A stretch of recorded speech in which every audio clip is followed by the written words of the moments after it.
Tonight on Colonial Sports Center.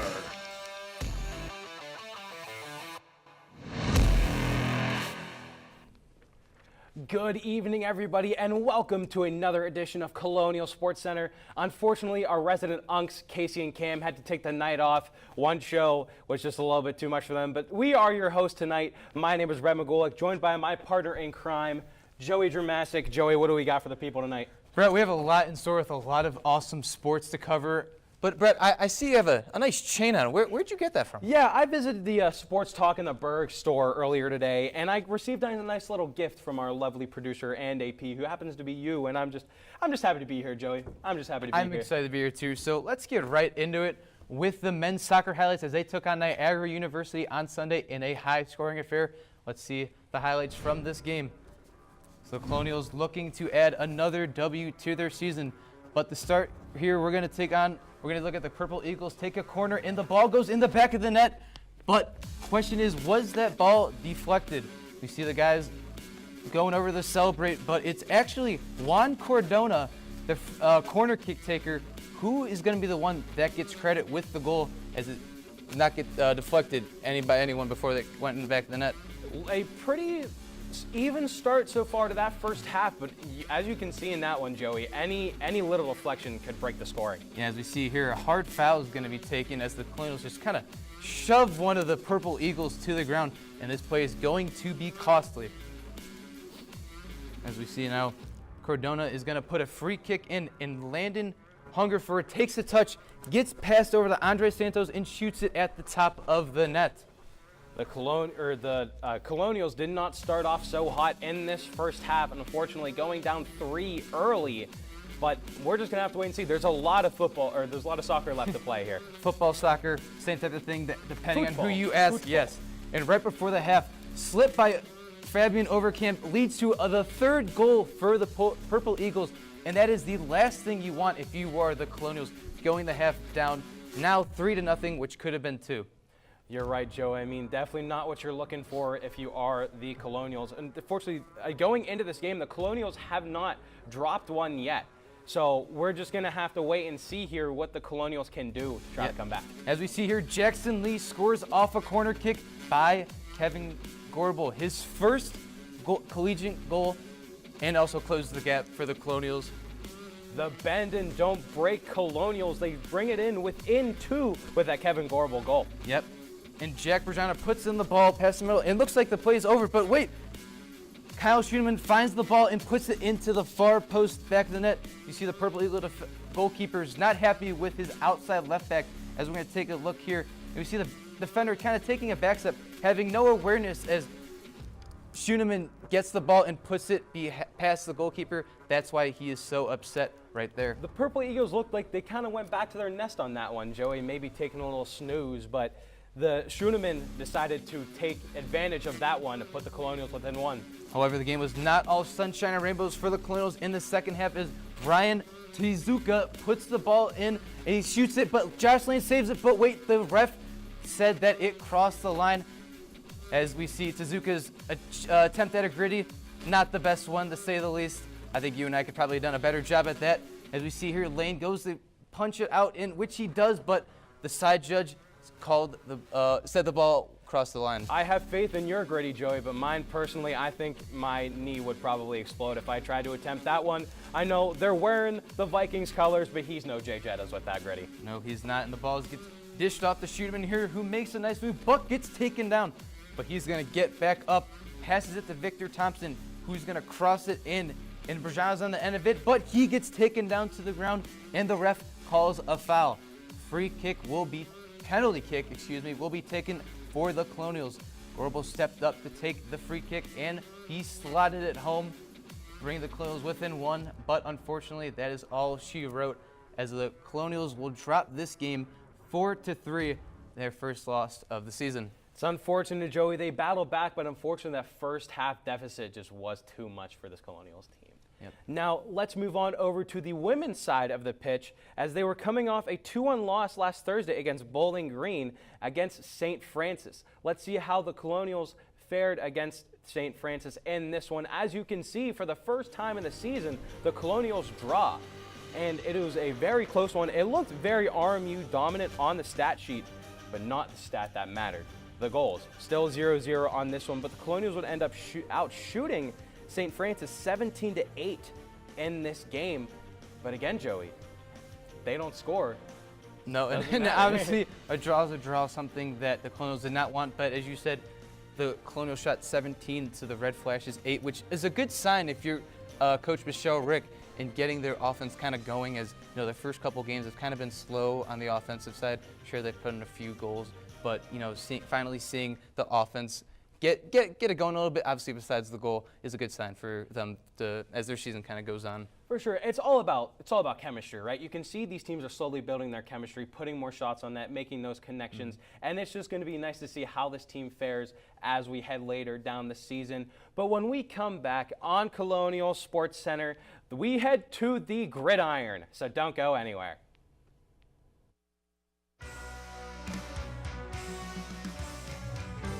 The death of George Floyd, who died in police custody Monday night. Turning my pain into purpose is pretty much what I have done to start this foundation. It's going to take more than just us, you know, as a foundation. It's going to take the community, the world, to help us make a change, because it just can't be us.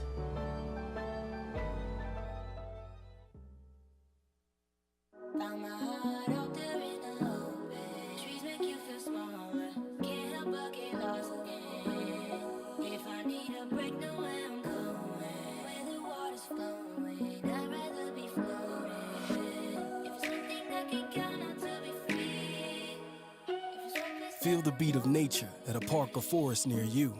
Find a forest and music inspired by nature at discovertheforest.org.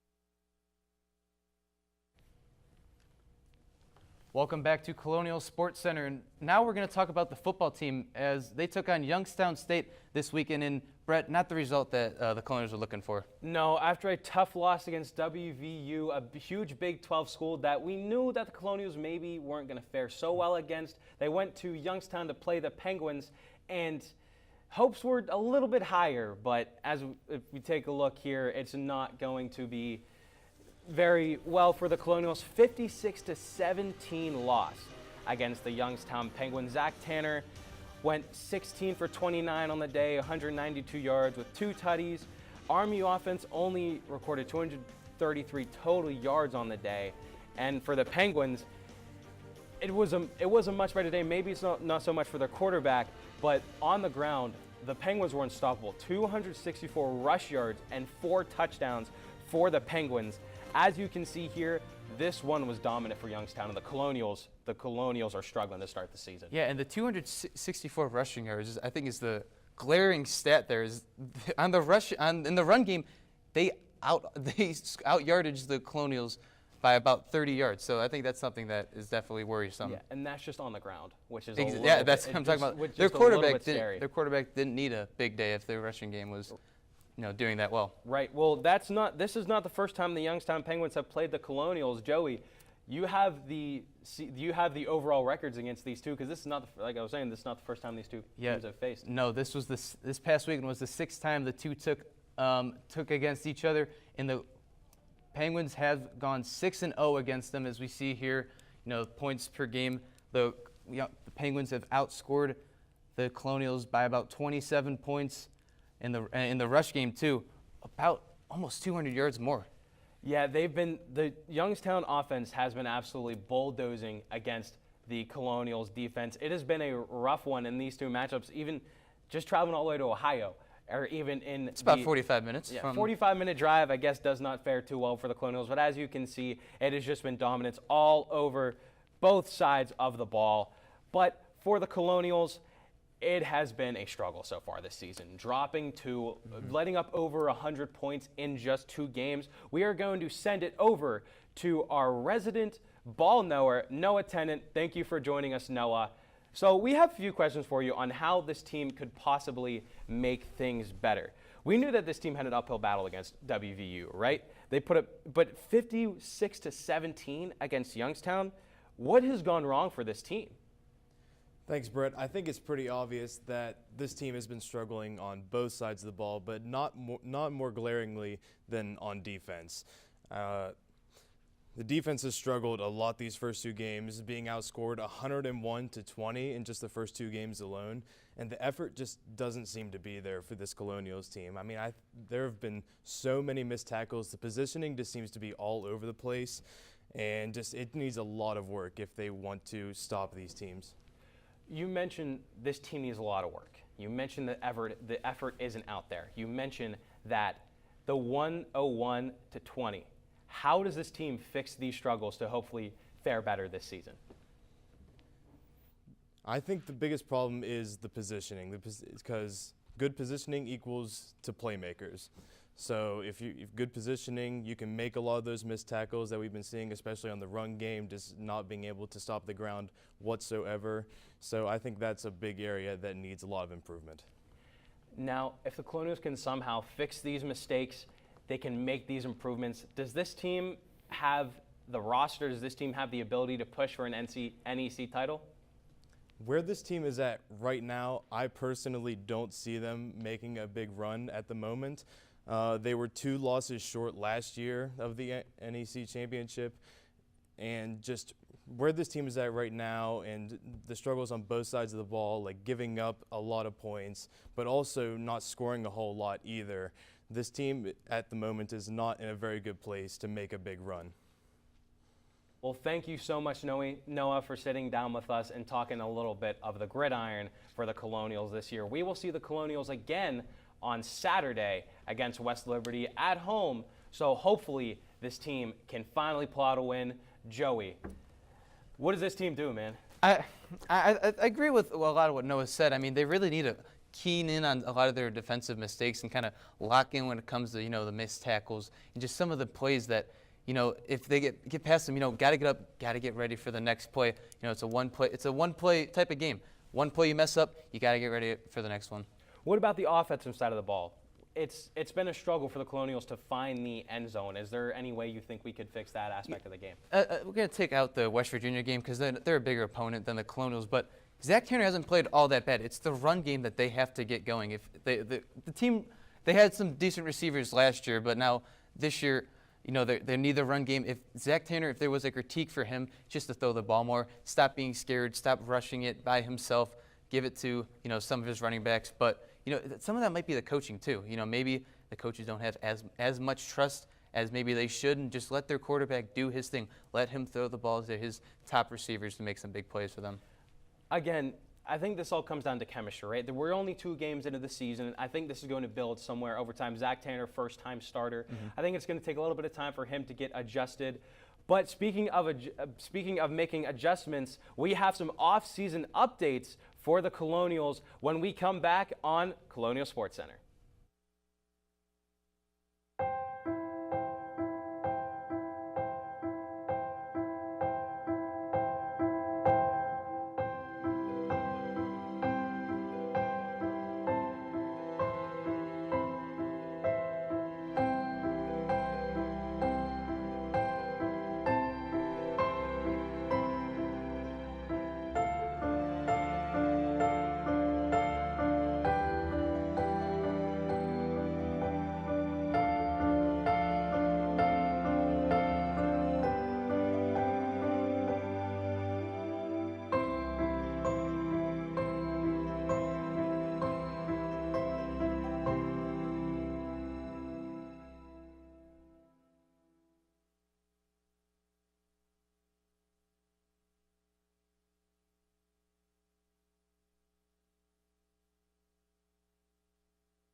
When you adopt a shelter pet, you discover their unique mix of all kinds of traits. Where do I Wiley go?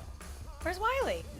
Ah, there she is. Pa, Do you remember being an ancient wolf? Do you ever feel the call of the wild? you're a renegade cop, and I'm a con woman with nothing to prove. But together, we could really solve this murder.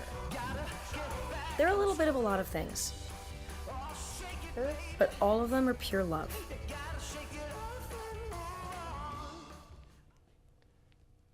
Welcome back to Colonial Sports Center. Now, Joey.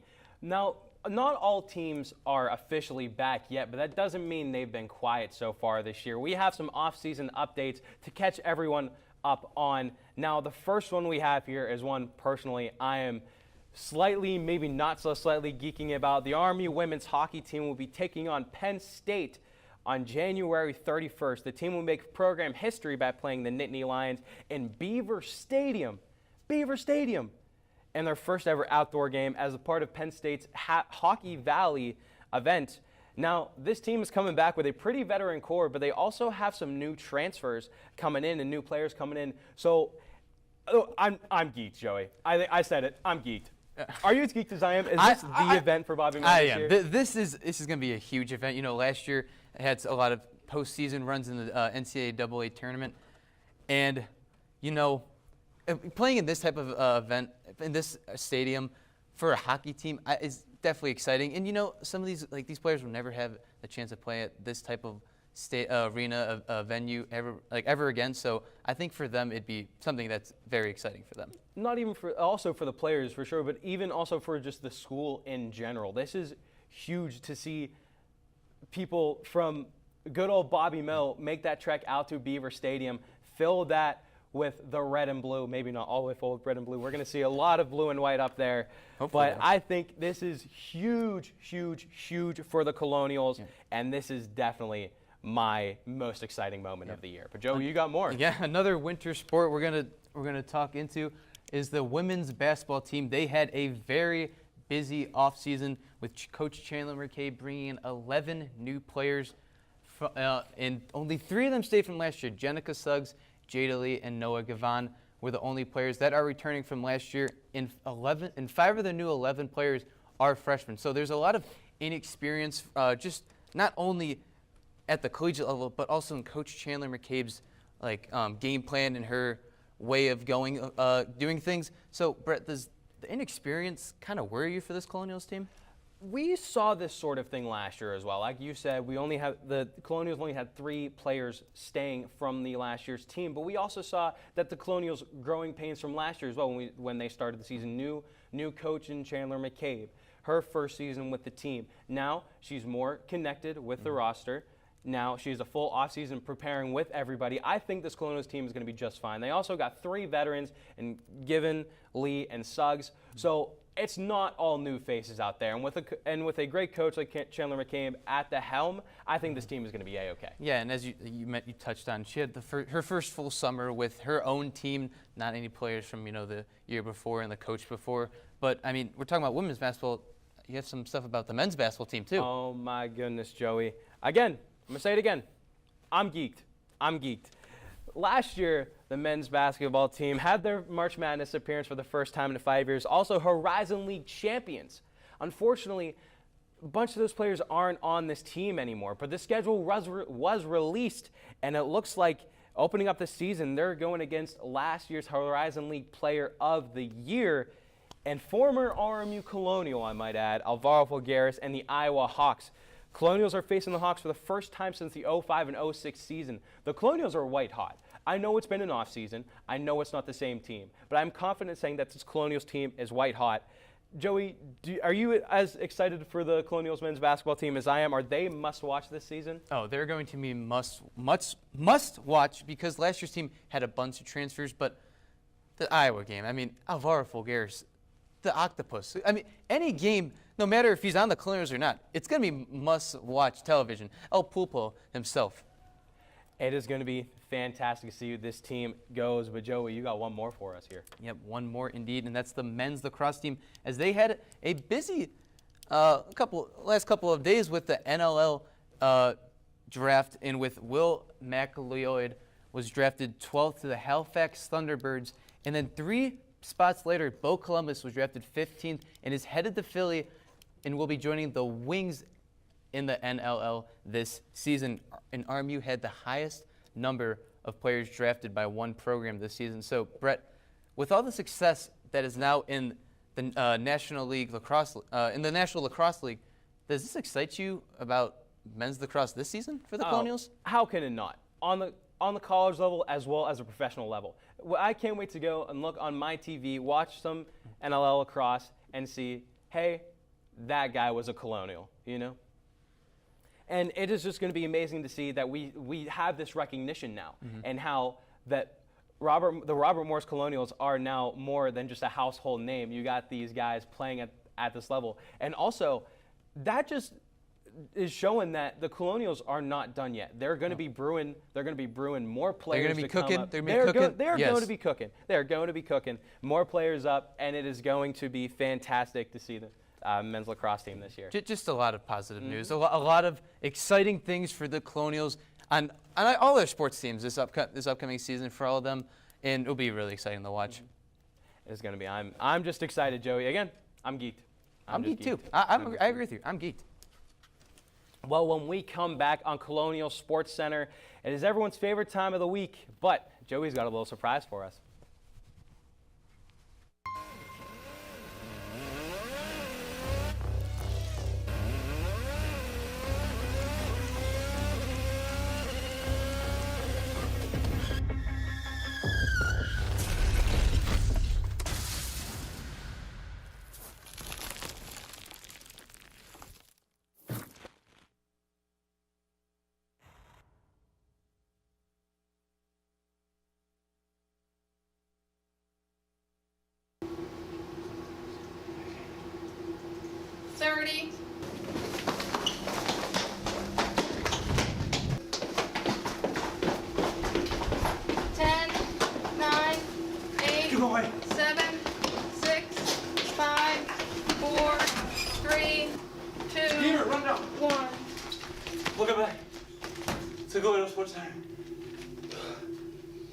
Let's see women's basketball. Found my heart out there in the open. Trees make you feel smaller. Can't help but get lost again. If I need a break, know where I'm going. Where the water's flowing, I'd rather be floating. If it's something that can count on to be free. Feel the beat of nature at a park or forest near you. Find a forest and music inspired by nature at discovertheforest.org. Welcome back. And as Brent mentioned before the break, I brought something with me today. Brent, do you want to know what that is? I'm dying to know, Joey. It's my backpack. Backpack, Joey? Yep. You're here. I brought it with me. Now, do you want to know why I brought my backpack? Why'd you bring the backpack? Do you want to know what's in the backpack? I would love to know what's in the backpack. Wait, hold on. Can I see? It's this week's top 5 plays. Brett, I'm so excited. Let's get into it. Top 5 plays. Let's get into it. Starting off at number 5, we are going to take it to the pitch against Niagara. The Colonials down 2 with about 15 and some change left to go in the second half. That is Ryan Suleiman scoring that second goal of the game. The Colonials have put them in within 1. As you can see, caught the defenseman sleeping here and takes advantage and puts it right past the keeper, puts the Colonials within 1 at the late push of the game. What a beautiful goal that was indeed. And we're going to keep it at the pitch for number 4 as the Colonials were in the midst of their comeback against Niagara. Jack Bergiano traps the ball and passes outside to Kyle Schoeneman. He gets tackled, but he gets back up. He's going to pass it to Victor Thompson, sends a bender into the box, and Bergiano, who was the ball was intended for, gets fouled, gets pushed over, and the penalty kick is given. You know, Joey, I don't think you can do that. Nope. I'm not the expert here, but I don't think you can do that in soccer. Nope, and Gorgo put it right past the keeper to bring the Colonials within a closer margin. Now moving on to number 3, we are going to take it to the gridiron against Youngstown State. Zach Tanner drops back to pass. He finds his man. That is going to be Thomas Lee for a 34-yard touchdown. Colonials not doing so hot, but that is actually their first touchdown of the game and first touchdown of the season. We have to touch on this one. Beautiful throw on the sideline by Zach Tanner. Thomas Lee tracks it down and puts up 7 Beautiful for play the Colonials. indeed, but I don't know about the celebration. I'm not a big fan of that one. I don't know if I am All either, right, honestly. number 2, we're going to go to the volleyball court as the ball is served up, and Loyola University of Maryland's going to line up for a kill, but it is saved by Caitlin Brown. And the ball's going to get pushed back over. Kaylee Thomas, the coach, was hyped over that. Ball gets saved again. Now you got Coach Danny getting hyped up for it. Frost sends it over. And one last time, third chance to charm. Nope, not today. Frost is going to kill it over. Deflected. Set point winner for the Colonials. The dig deep Colonials come back again. 3 digs for the Colonials. They just didn't quit. And Natalie Frost with a perfect kill on that one to win the set for the Colonials. Now number 1, we are going to head back to the Gridiron Penguins neighborhood. Zach Tanner to the back of the end zone, and he finds his man Kai Holloway, finds the back of the end zone, makes it 56-17 in favor of Youngstown. Holloway had 3 receptions for 35 yards on the day. Unfortunately, the Colonials could not pull it out.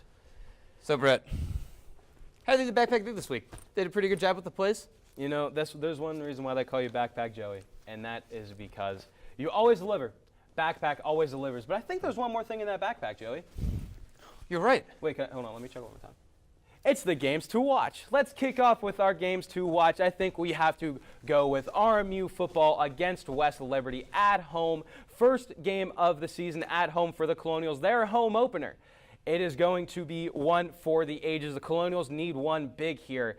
Maybe not, obviously we've talked about this a lot. Not the best start for the Colonials. No. Maybe what they need is an opponent similar to them, as well as the hometown fans back in the Colonials. Their players to watch for the game for the Colonials: Mitchell Robinson Jr. He's had 2 games, a sack and a half, 14 tackles on the season. He's been the Colonials' leading tackler, as well as punching the ball out for the Colonials. Those defensive plays are very important. And for West Liberty, Trey Singleton, in 2 games, he's had 8 receptions, 255 yards, and a touchdown. So on the offensive side of things for West Liberty, this one is going to be a fun one to watch. And Joey, I'm excited to be there. I'm excited to be there. Yeah, and I think that's going to be the thing that they need. They need, maybe a lesser opponent, West Liberty, coming in just to get their win, just get in the win column, feel good, feel good in front of their home crowd. It's going to be exciting. But my game to watch this week is actually going to happen a couple hours before the football game, as the men are going to take on Detroit Mercy in their first conference game this season. The players to watch for the Colonials, we're going to have Roy Rahamid is in the 5 games. He's had 3 goals, one of them being a game winner in 5 shots on goal. And for Detroit Mercy, goalkeeper Colin Monroe in his 6 games, he's had 4 clean sheets with a goal average of .83, so that's a pretty good number, and 86% save percentage. So it's going to be an exciting one. The Colonials, they're coming off a defeat against Niagara, as we touched on earlier, but it's going to be an exciting game for the Colonials, as they're going to now start off their conference play and defend their Horizon League title. Conference matchups are always fun in every single sport. I mean, you never really know what you're going to get with these teams. As you can see, Detroit Mercy may have the better record and maybe the better statistics on paper, but these teams have seen each other so much that you never really know what you're going to get. Every single game can be something completely different, and that's why these conference matches are going to be something to watch. Yeah, and a lot of the players for the Colonials that have made impacts have been transfers, and a lot of those players have not played against Detroit Mercy, so it's going to be a lot for them to, kind of defend and predict of what's coming from the Colonial side on the offensive side and the defensive side. A lot of seniority on the defensive side for the Colonials, and Josh Lane and Ned. That's something any team would want, because he's just an incredible goalkeeper. Having a unstoppable force in the back of the net is going to be fantastic for the Colonials, that last line of defense. But as well, we need to hit a little bit more on football. It's going to be the first time for the fans seeing Zach Tanner on the field, this new revamped offense. It is going to be amazing to see what this Colonials team does. All these teams do this year. It's going to be amazing. It's going to be exciting. We're excited, right? Well, we're geeked. We are so geeked. Thank you for joining us on Colonial Sports Center. We will see you next week.